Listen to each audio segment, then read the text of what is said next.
Hey everyone, and welcome to the Defining Your Life podcast, where we focus on living in our purpose, practicing presence, and activating our power in each moment. I'm Marsha Rell, your resident pep talk provider, and I invite you to join me as we continue to learn, lift each other up, and strive to level up together.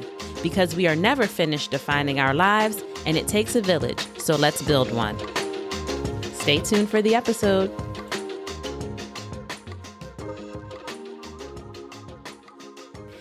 Hey everyone, welcome to episode 15. Can you believe that?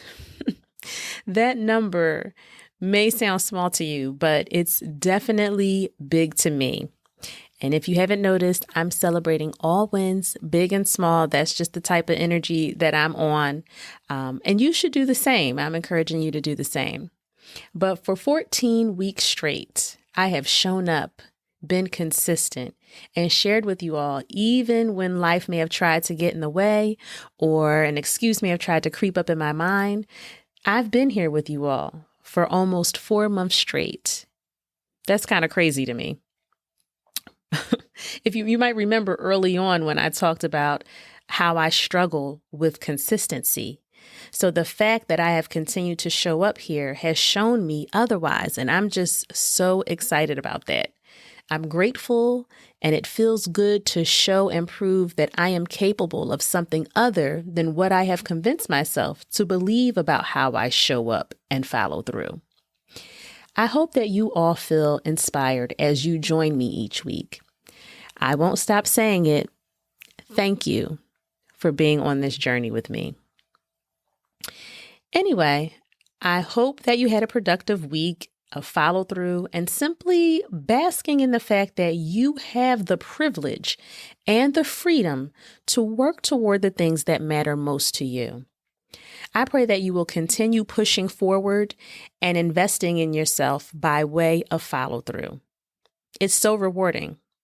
And don't forget, if you find yourself off track, just get back on.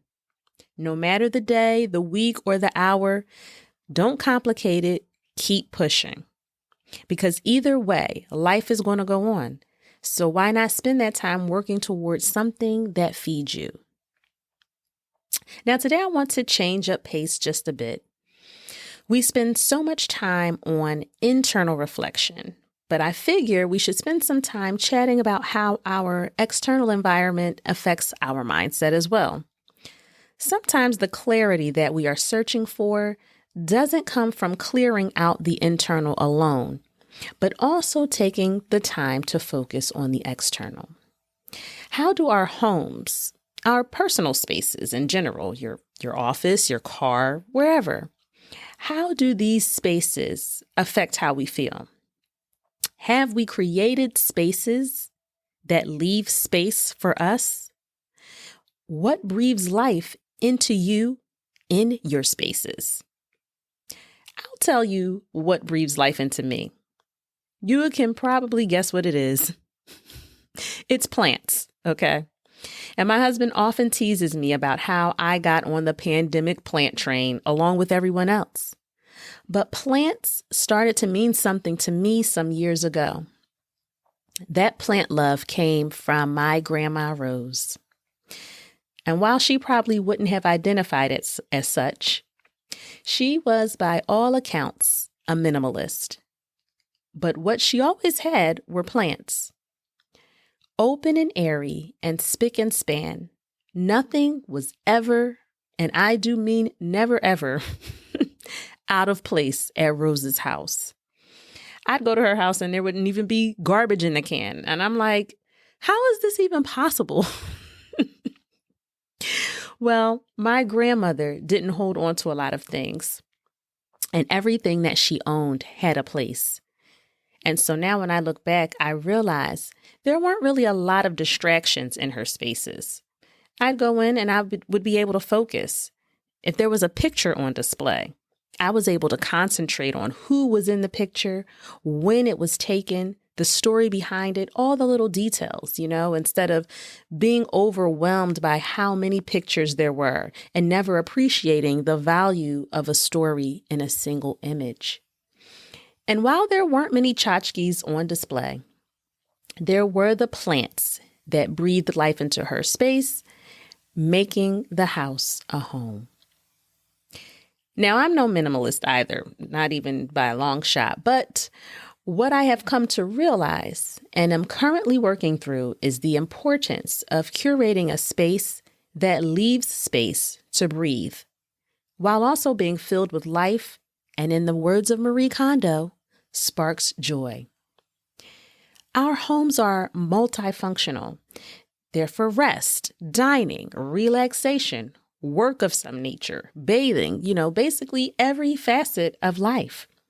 So to disregard the great impact that this space has on our overall well-being is doing a disservice to us.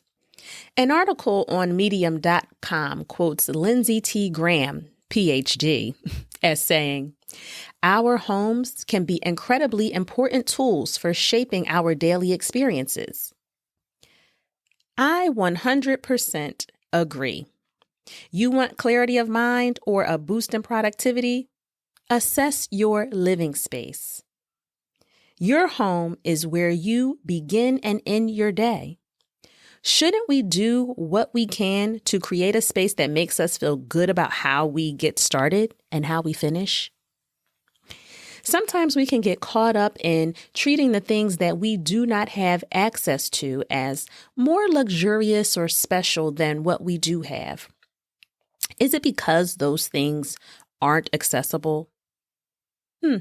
But don't we want things that we love to be accessible to us? Maybe we just have to treat what is accessible as special so that we can look at those things in a new light and create a life of luxury in our day-to-day, in our homes. We are all special, all of us, and we don't need someone to tell us that something that's just out of reach, or maybe completely out of reach, is the superior thing that will bring value to our lives. Now, I do like fancy things from time to time, not going to lie, especially food. But what I'm saying is, don't spend your time waiting until you get that fancy thing to embrace feeling luxurious and creating amazing experiences for yourself regularly. You decide what luxury is and what brings value to your life. It's your standard, and it doesn't need to look like anyone else's. I was listening to a podcast called Affirmations for Black Girls, and the host and her friend were chatting about daily luxuries, which I loved. Those little things in your day-to-day life that make you feel really good. And also the importance of not holding on to the good stuff for a special occasion. Like today is that special occasion, right? You got up, you did what you needed to do, you're here. So use your things now. Don't let them collect dust. Treat yourself to and wear, right, that fancy loungewear because it's going to make you feel great after a long day at work. And why hold on to it for a vacation that's 3 months away from now? Enjoy it now. So the moral of this story is don't overlook opportunities to be intentional about your space, because what you are really doing is being intentional about making sure you are set up to feel and be your best outside of the home, right? But it starts at home. So, how can you curate a space that helps you be the best that you can be? For starters, remove the clutter. Now, you may not be next up on an episode of Hoarders, but when you look around your home, your space, how do the things in it make you feel? Do you feel frustrated because you can't find a place for some of them? Do you feel nothing because they evoke no emotion in you at all? Do you feel joy or sentiment? It's definitely worth asking yourself. When we want to get clear and focused, our energy is not just tied up inside us in our thoughts, but also in the tangible physical things that surround us each day. Christine Platt, also known as the Afro-Minimalist, has some interesting thoughts around our attachment to things. I'm going to leave a link to her TEDx talk in the show notes because I think it's definitely worth checking out. And she's also my IG friend in my head. Anyway, next I would say retain what matters. This isn't about purging until there's nothing left. If it's yours and it adds value, it may be worth holding on to. But if you can walk past something every day for a year and not see it, you should definitely let that go. I'm exaggerating, maybe, but you get what I'm saying. Okay, determine what the value is. Perhaps it's more worthwhile to let it go. And then recreate in-home experiences that bring you joy. Is it a fancy spa-like bath experience? Fancy plateware that remind you of your favorite restaurant? Be creative. Whatever it is, it should excite you and make you feel as special as you are. I think these words from Oscar de la Renta sum up what I'm trying to say just right. He says, luxury to me is not about buying expensive things. It's about living in a way where you appreciate things. So, to recap, 1, let it breathe. Leave space to appreciate the things that you love in your space. Less may feel like more because everything that you have will matter. 2, Marie Kondo it, okay? No matter how many things you may have, make sure that they all spark joy. Keep reassessing and eliminating items until everything that you own sparks joy. I'm working on that right now. And finally, live luxuriously. Treat yourself at home with items and experiences that make you feel elevated. Let me ask you, how would you like your home to make you feel? And what steps are you going to take this week to get there? Remember, these changes can affect how you feel and therefore operate overall. So make home a place you want to be. Thank you so much for listening. If what you've been hearing is beneficial to you, enjoyable, whatever, don't forget to review, subscribe, and share the pod. I can't wait to chat with you all again next week. Take care until then.